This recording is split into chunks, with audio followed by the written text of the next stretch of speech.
चलो तो बच्चों, आज हम देखते हैं रचना के आधार पर वाक्य के प्रकार। रचना के आधार पर वाक्य के 3 प्रकार होते हैं। इसमें से पहला है सरल वाक्य, दूसरा है संयुक्त वाक्य और तीसरा है मिश्र वाक्य।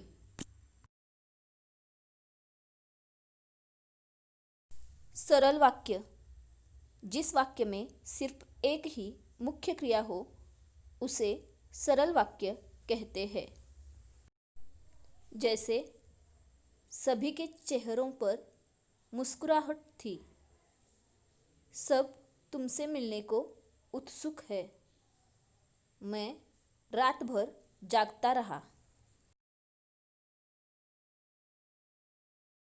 संयुक्त वाक्य, संयुक्त वाक्य में दो या दो से अधिक सरल वाक्य समुच्चय बोधक अव्यय से जुड़े रहते हैं।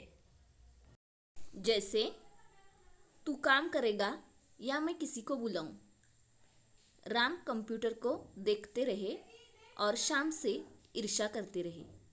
मैं भाग्यशाली हूँ इसलिए बच गया। इन तीनों वाक्यों में समुच्चय बोधक अव्ययों से दो सरल वाक्य जोड़े हुए हैं। इन वाक्यों में या, और, इसलिए ये 3 समुच्चय बोधक अव्यय आए हैं।